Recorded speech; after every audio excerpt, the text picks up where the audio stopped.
Ano de 1557. Em um cômodo abafado, com cheiro de palha úmida e fumaça, o silêncio é quebrado pelo estalar de uma vela de sebo. Sua chama projeta sombras dançantes nas paredes, onde as vizinhas aguardam em expectativa. Finalmente, um grito. Mas não é o choro de um bebê. É o grito de horror da parteira. Veio ao mundo uma criança sem a calota craniana, com um rosto que causa um espanto paralisante. Olhos saltados, boca larga. Aos olhos dos camponeses assustados, aquilo não é um ser humano. É uma criatura com cabeça de rã. Em vez de compaixão pela mãe, um sussurro gélido cresce no ambiente. O padre se adianta. Ele não vê uma tragédia. Ele vê um presságio. Uma mensagem divina, escrita em carne. Sua sentença soa como um golpe de martelo. Se a criança tem rosto de rã, significa que sua mãe cometeu o mais vil dos pecados. Ela pecou com uma criatura do pântano. Nesse instante, a ignorância médica se transforma em uma acusação legal. E para a jovem mulher, é decretada uma sentença de morte baseada em uma semelhança. Esta cena levanta duas questões que desafiam toda a lógica da época. A primeira, como era possível que as mulheres mais devotas, que observavam rigorosamente os jejuns da igreja, arriscassem dar à luz um monstro com mais frequência do que aquelas que a sociedade considerava pecadoras? A retidão, por algum motivo, levava à marca do diabo. E a segunda, como, na Europa do século XVI, onde 9 em cada 10 pessoas não sabiam ler, surgiu uma verdadeira epidemia de medo. Ela foi alimentada por mais de 150 diferentes e ricamente ilustrados livros sobre monstros. Quem era seu público, se quase todos eram analfabetos? Estas não são perguntas retóricas. Ao longo de nossa investigação, daremos respostas completas e cientificamente fundamentadas para elas. Ao final desta investigação, você terá 6 chaves que revelam o próprio mecanismo do medo. Você entenderá como se cria a linguagem visual do inimigo, como a sociedade projeta seus vícios secretos nos monstros, como a religião transforma uma tragédia em uma acusação, como a ciência é capaz de conduzir uma investigação detetivesca séculos depois. E qual é o verdadeiro custo humano dessa ignorância? Esse mecanismo não desapareceu. Ele funciona ainda hoje, na política, nas redes sociais, na xenofobia. Afinal, atualmente, cerca de 3 a 6% de todos os recém-nascidos vêm ao mundo com anomalias significativas. Isso significa que a cada dia nasce no planeta uma cidade inteira de monstros pelos padrões medievais. Nossa primeira chave está nas páginas empoeiradas de livros cujas ilustrações mudaram o curso da história. Em apenas 3 minutos, você verá como um simples desenho em um livro podia se tornar uma sentença de morte. Observe esta gravura. Um homem com cabeça de cão. Um cinocéfalo. Como o desenho de uma criatura que ninguém nunca viu se transformou de uma fantasia em uma ameaça real. A resposta está em como o próprio significado da imagem mudou. Originalmente, os bestiários medievais eram coletâneas de alegorias. O leão simbolizava Cristo, o pelicano, o auto-sacrifício, e os homens com cabeça de cão Representavam povos distantes e não batizados. Era uma linguagem de símbolos. Mas com o surgimento da impressão, tudo mudou. Mais de 150 livros sobre monstros inundaram o mercado. O processo é semelhante à propagação do fogo. Uma faísca de alegoria em um manuscrito é controlável. Mas quando a prensa tipográfica espalha milhares dessas faíscas pela floresta seca da consciência de massa, elas se transformam em um incêndio incontrolável de interpretação literal. O desenho deixou de ser uma metáfora. Tornou-se um precedente legal. Era uma forma de marcar visualmente o inimigo. E a partir daí, guerras inteiras passaram a ser explicadas através de monstros. Por que tantos desses monstros eram híbridos, metade humanos, metade animais? Na mentalidade da época, o mundo era uma hierarquia rígida, a grande cadeia do ser, com mais de 100 degraus de Deus até a pedra. A mistura de espécies, de homem e animal, era o pecado mais grave contra a ordem divina. Mas por trás dessa teologia escondia-se a propaganda. Os surtos de imagens de híbridos coincidiam precisamente em tempo e geografia com as cisões religiosas. O monstro é uma caricatura visual do herege. Suas crenças são desumanas. Portanto, seu corpo também é não humano. O corpo híbrido era um código visual para a contaminação religiosa, social, política. E disso derivava uma lógica simples e terrível. Se o inimigo não é completamente humano, matá-lo não é um pecado completo. Essa lógica permitia justificar a violência contra o indivíduo. O passo seguinte revelou como ela permitia justificar a violência. Contra nações inteiras. Ano de 1512. O monstro de Ravenna. Ele tem um chifre, uma asa de morcego, um olho no joelho e uma perna de réptil. Um conjunto absurdo de partes. Mas para seus contemporâneos, era um panfleto político de fácil leitura.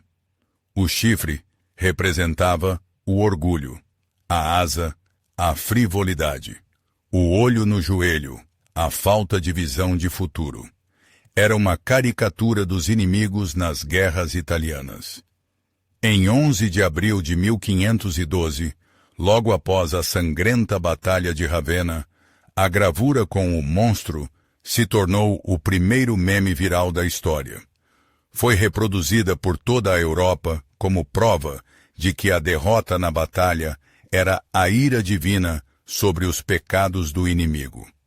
Assim, o nascimento de uma criança desafortunada, com múltiplas anomalias, tornou-se a justificativa para a continuação da guerra. Seu corpo se tornou uma arma de informação. E então, tais sinais passaram a ser procurados propositalmente, projetando sobre eles todos os medos da sociedade. Estabelecemos que os livros sobre monstros criaram uma linguagem visual. Essa linguagem não descrevia a realidade, mas codificava conflitos políticos e dogmas religiosos. O monstro tornou-se um símbolo universal para tudo o que era estranho. Mas não basta apenas criar uma linguagem. Para que ela funcione como uma ferramenta de poder, precisa ser nedrena na consciência das massas. Era necessário um mecanismo que fizesse as pessoas verem esses monstros na vida real. Esse mecanismo transformava os medos abstratos da sociedade, fome, peste, guerra, em uma acusação concreta, encarnada no corpo de um recém-nascido. vimos como eram os monstros. Agora, vamos descobrir por que eles apareciam na hora certa e no lugar certo. Porque em anos de fome, ou durante epidemias de peste, as crônicas de repente se enchiam de relatos sobre o nascimento de monstros. A razão não está em mutações, mas na psicologia. Quando um desastre é invisível, como um vírus, a mente busca um culpado tangível para recuperar a ilusão de controle. Uma criança com uma anomalia era o alvo perfeito. Afinal, essas crianças sempre nasceram, de 3 a 6% dos recém-nascidos. Isso é uma constante. Mas em tempos de paz, era uma tragédia privada. Durante uma crise, a própria sociedade procurava um sinal, e o mesmo caso se tornava uma prova pública da ira de Deus. A criança não era o evento, era a explicação encontrada para a catástrofe. Seu corpo era exibido para que se visse o pecado. Mas a verdadeira causa estava em como o próprio sistema de crenças provocava o nascimento dos monstros que depois condenava. Como a prática mais devota, o jejum rigoroso, podia levar à marca do diabo? A resposta vem da bioquímica. Para medir a formação do tubo neural do feto, o ácido fólico, a vitamina B9, é crucial. Suas fontes são carne, fígado e vegetais verdes. Exatamente o que a Igreja proibia durante os jejuns, que para os mais devotos somavam mais de 150 por ano. O sistema criou uma armadilha monstruosa. Quanto mais devota era a mulher, mais rigorosamente ela jejuava, maior era o risco de deficiência de folato. Isso aumentava a probabilidade de dar à luz uma criança com anencefalia, pelo que ela mesma era acusada de conluio com o diabo. O dogma criava os monstros que depois usava como prova do pecado no mundo. Essa prática levava diretamente ao uso de anomalias na luta política. O que levou Martinho Lutero a divulgar histórias sobre o asno papal ou o bezerro monge. À primeira vista, tudo é lógico. Em um mundo onde Deus governa tudo, o nascimento de um monstro era sua mensagem direta. Tanto Lutero quanto seus oponentes acreditavam que Deus estava, assim, indicando que eles estavam certos. Mas a realidade era mais cínica. Foi a primeira guerra de informação. Gravuras com monstros, supostamente nascidos entre os inimigos, eram impressas aos milhares. Uma tragédia privada tornava-se um argumento político. Em 1523, Lutero e Philip Melanchthon publicaram o panfleto Interpretação de duas figuras horríveis transformando rumores em armas. O corpo de um recém-nascido tornou-se um campo de batalha. Artistas adicionavam detalhes para que o bezerro se parecesse com um monge. Enquanto os teólogos debatiam, outros pagavam por isso com a vida. A sociedade, tomada pelo medo, projetava nas crianças com anomalias seus pecados, conflitos políticos e as consequências de seus próprios dogmas. A criança era apenas um espelho. Mas todo espelho tem alguém que o segura. E para um grupo de pessoas, esse reflexo se tornava uma sentença de morte. As pessoas que o sistema responsabilizava por tudo, as mães. Até agora, falamos de gravuras e sermões. Agora, vamos mudar o foco para o ser humano vivo. Veremos esta história através dos olhos de uma mulher no epicentro dessa loucura e investigaremos seu único crime, O crime da maternidade. Nos primeiros minutos após o parto, ela enfrentava uma escolha impensável. Estava sozinha, a sós com a prova de seu pecado. Confessar? Isso significaria um julgamento imediato e, muito provavelmente, a morte. Tentar esconder ou matar o bebê? Isso seria o pecado ainda mais terrível do infanticídio, pelo qual a mesma execução a aguardaria. Mas a realidade era pior. Não eram suas ações que a tornavam culpada, mas seus pensamentos. Existia o conceito da imaginação materna. O útero da mãe era visto como cera mole. Uma forte impressão ou imagem vista por ela funcionava como um selo, imprimindo para sempre sua marca no feto indefeso. Assustou-se com uma lebre e a criança nasceu com lábio leporino. A culpa era dela. Ela criou o monstro com a força do pensamento. A mulher era culpada por padrão. Isso a privava de sua subjetividade. Mas a acusação mais terrível não estava ligada aos seus pensamentos, mas a ações que ela nunca cometeu. Por que a acusação de bestialidade era tão assustadoramente comum para mães que davam à luz crianças com anencefalia? A resposta está na lógica primitiva da semelhança. Tais bebês têm olhos grandes e saltados, boca larga e quase nenhuma testa. Para uma pessoa sem conhecimento médico, é o rosto de uma rã. Portanto, a criança é o resultado da união com uma criatura do pântano. Isso não eram apenas boatos de vilarejo. Tornava-se a base para processos judiciais, torturas e execuções. O corpo do natimorto era frequentemente levado ao tribunal como a principal prova. Uma testemunha silenciosa, cuja própria existência se tornava uma prova irrefutável da culpa da mãe. A ignorância médica, multiplicada pelo fanatismo religioso, criou uma máquina de extermínio perfeita. Mas mesmo nos tempos mais sombrios, surgem pessoas que decidem confiar em seus próprios olhos e não nos dogmas.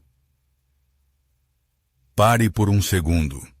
Esqueça os livros e as gravuras. Coloque-se no lugar dessa mulher.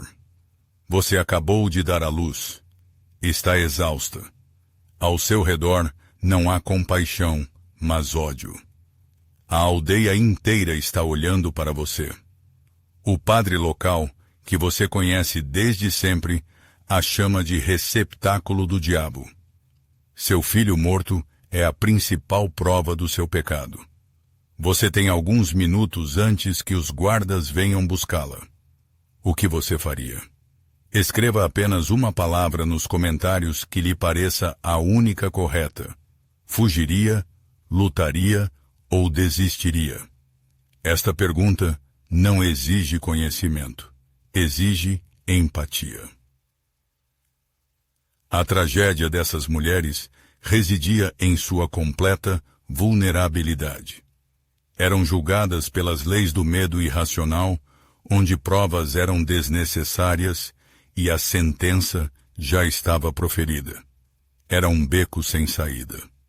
Mas enquanto elas queimavam nas fogueiras da ignorância, no silêncio dos gabinetes de estudiosos e nos campos de batalha encharcados de sangue, uma nova força nascia. Uma força que ensinava a confiar não em textos antigos, mas nos próprios olhos e mãos. Estamos passando do mundo explicado pelos pregadores para o mundo que os médicos começaram a estudar. Duas forças opostas, o dogma e a observação. O primeiro passo para derrotar os monstros foi dar-lhes nomes verdadeiros. Observe este corpo de duas cabeças. Para as pessoas do século XVI, não é a tragédia de duas pessoas unidas, mas um presságio sinistro de uma cisão no Estado, de uma guerra civil iminente. Mas a ciência vê outra coisa. Um óvulo fertilizado que deveria ter se dividido em 2 gêmeos antes do 13º dia, atrasou-se. A separação ocorreu tarde demais e foi incompleta. Não são 2 seres em um, mas um que não se dividiu completamente. E aqui fechamos a primeira questão de nossa investigação.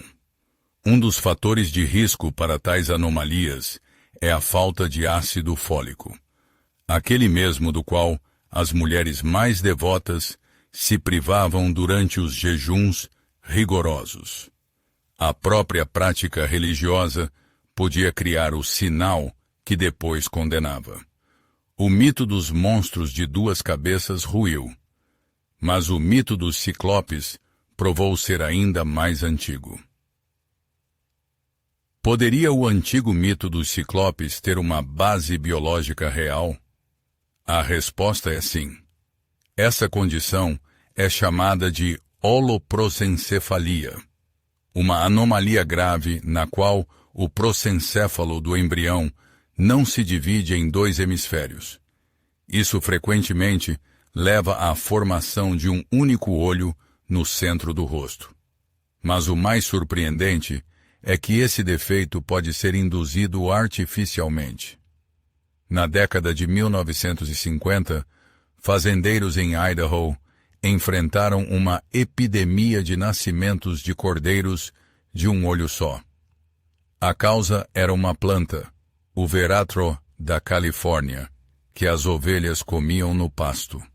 A toxina na planta, a ciclopamina, bloqueava uma proteína-chave responsável pela divisão do cérebro.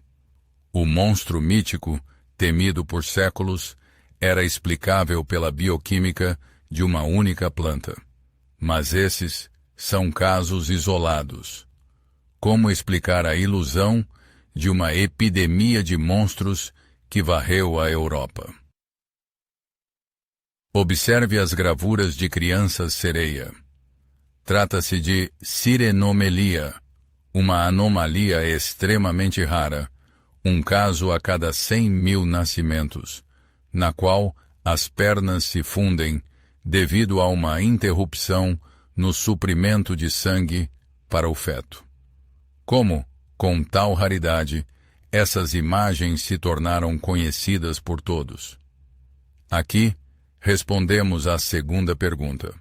A resposta: os livros sobre monstros. Eles não realizavam pesquisas. Copiavam descaradamente gravuras e histórias uns dos outros. Um caso real de sirenomelia, descrito em 1550, podia ser reimpresso em dezenas de livros por toda a Europa. É como um eco em um desfiladeiro. O único caso real é o grito original. Cada novo livro é uma rocha que reflete o som. No final, o europeu não ouvia uma única voz, mas um coro ensurdecedor, embora a fonte fosse apenas uma. A escala da epidemia foi um fenômeno midiático, não biológico. Agora sabemos, por trás de cada monstro havia um diagnóstico. Por trás do ciclope, a holoprosencefalia, por trás da sereia, a sirenomélia, por trás do presságio, a separação incompleta de gêmeos. Para nós, isso é óbvio. Mas no século XVI, esse conhecimento não existia. Contestar a ideia de um sinal divino significava acusar de heresia não apenas a Igreja, mas também os reis. Era mortalmente perigoso. Não bastava um estudioso no silêncio de seu gabinete. Era preciso um prático, um cirurgião militar, acostumado a confiar no que via no campo de batalha, e não no que estava escrito em livros antigos. um homem que serviu a 4 reis franceses. Até agora, falamos do sistema que gerava o medo. Agora, veremos a batalha de um homem contra esse sistema.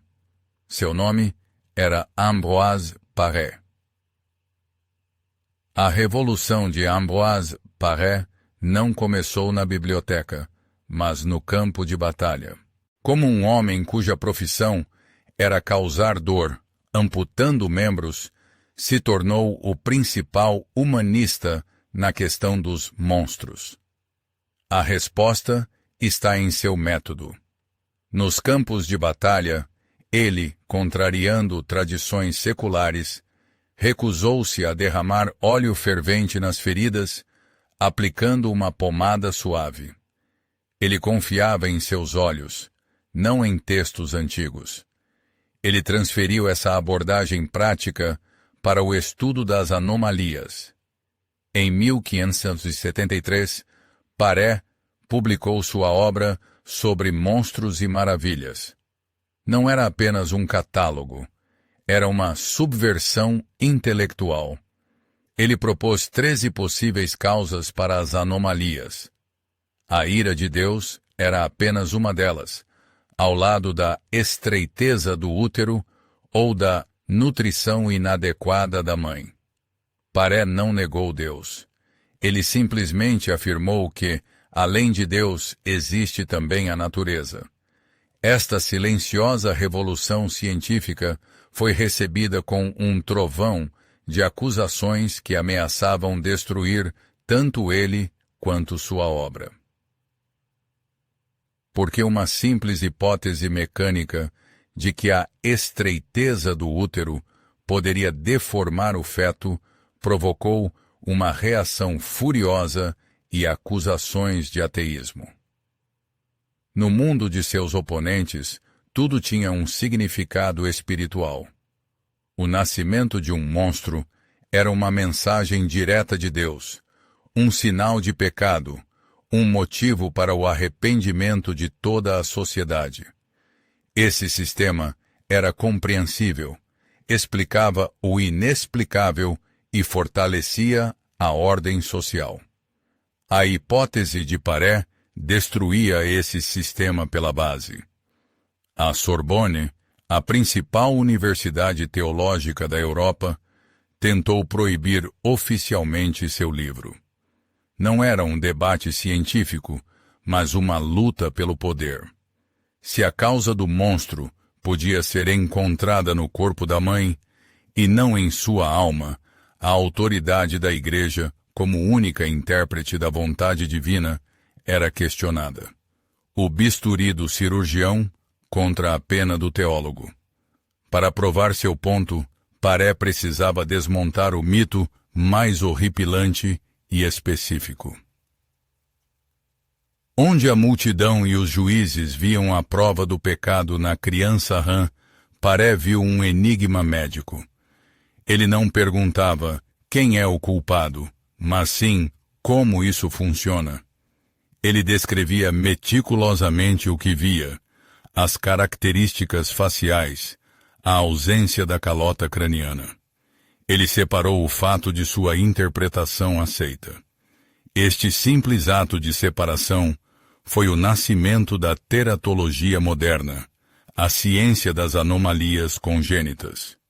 Os discípulos de Paré, já armados com microscópios, mais tarde provariam que ele estava certo. Os monstros não são espécies separadas criadas pelo diabo, mas uma falha trágica no programa de desenvolvimento de um organismo humano comum. Paré não venceu todas as batalhas em vida, mas ele iniciou uma guerra que a ciência, no final, venceu. Sua principal contribuição: ele substituiu o medo pela curiosidade. Ele transformou o objeto de horror em objeto de estudo. O legado de Paré não é seu catálogo de monstros. É o próprio método científico aplicado ao corpo humano. Ele não podia saber sobre genes ou cromossomos, mas abriu o caminho para eles. confiando mais no bisturi do que em antigos volumes. Seu maior presente à humanidade é a habilidade de separar um fenômeno de sua avaliação moral. É essa habilidade a arma mais poderosa contra a superstição, o ódio e o medo do outro. Paré nos deu essa arma, a dúvida sobre respostas simples e a busca por causas reais. Vimos a batalha de um homem contra o sistema de medo do século XVI. No final, entenderemos como essa mesma batalha continua dentro de nossa sociedade e de nossa consciência hoje. Então, todos os detalhes estão diante de nós. Vamos montar esta impiedosa máquina de produção de medo. Seus projetos são os catálogos visuais de monstros, que davam ao horror um rosto concreto. O combustível para ela eram os medos sociais: fome, guerra, heresia. E a licença para a crueldade era emitida pelo dogma, que declarava a tragédia um sinal divino. Este sistema era quase perfeito. Mas a ciência moderna o desmonta em todos os níveis. Ela tira o rosto do medo, substituindo o monstro por um diagnóstico. Ela priva a máquina de combustível, oferecendo compreensão em vez de ansiedade. Ela revoga a licença, apelando para fatos, e não para a fé. Segundo a Organização Mundial da Saúde, de 3 a 6% de todos os recém-nascidos vêm ao mundo com anomalias. Isso significa que em um avião com 200 passageiros voam de 6 a 12 pessoas, que no século XVI seriam consideradas monstros. Mas por mais poderoso que fosse esse mecanismo, ele funcionava com um combustível único e trágico: o destino humano concreto.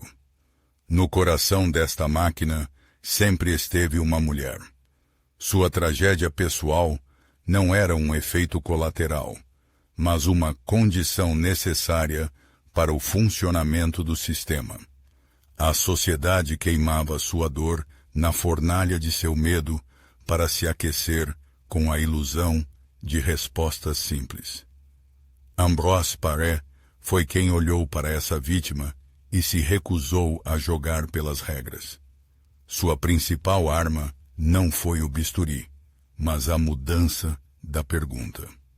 A pergunta, por que Deus enviou isso, busca um culpado e, inevitavelmente, o encontra na figura mais fraca.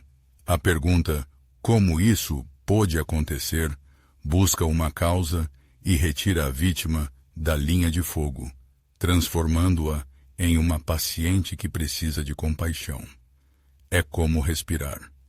A pergunta, por quê, é uma inspiração súbita em um momento de susto, buscando uma única ameaça externa. A pergunta, como, é uma respiração calma e regular, estudando o processo. Interno, sem procurar culpados. A era dos monstros não terminou quando encontramos todas as respostas, mas quando começamos a fazer as perguntas certas. Com que frequência hoje você vê uma tentativa de reduzir um problema complexo à busca de um único culpado? As ferramentas mudaram, mas nosso cérebro permaneceu o mesmo. O incomum é uma norma estatística, mas estamos evolutivamente programados para temer tudo o que se desvia do padrão. No século XVI, mais de 150 livros sobre monstros transformaram esse medo em uma pandemia. Hoje, essa função é desempenhada pelos algoritmos das redes sociais. Eles também replicam imagens simplificadas, caricaturais e demonizadas dos outros, oponentes políticos, migrantes, portadores de visões diferentes.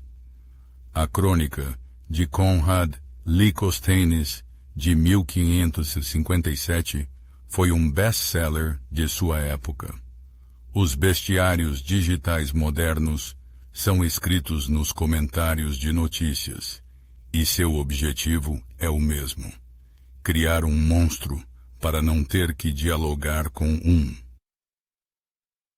fenômeno complexo, mas simplesmente destruí-lo. Podemos ser leitores passivos desses novos bestiários, ou podemos nos tornar seguidores de Ambroise Paré. Essa escolha nós fazemos todos os dias. Toda a história da Era dos Monstros se resume a uma única escolha. Ela se apresenta a cada um de nós quando nos deparamos com o incompreensível e o assustador. O que é realmente mais perigoso para a civilização? Um fenômeno inexplicável que nos assusta ou aquele que oferece uma resposta simples, mas cruel? Escolher o fenômeno é o caminho de Ambroise Paré. É o reconhecimento da complexidade do mundo, é a curiosidade e a compaixão. Este caminho exige esforço. Escolher a resposta é o caminho do pregador medieval. É a busca por um inimigo, a rotulação e a transferência de responsabilidade. Este caminho é fácil, sedutor e sempre leva à violência. Pedimos que você faça essa escolha agora mesmo. Escreva nos comentários apenas uma palavra: fenômeno ou resposta. Não precisa de explicações. Essa escolha é um marcador de que lado você está nesta luta eterna. E ela mostrará se aprendemos a principal lição do cirurgião que tratava superstições. E se para nós, aquela mesma era dos monstros continua.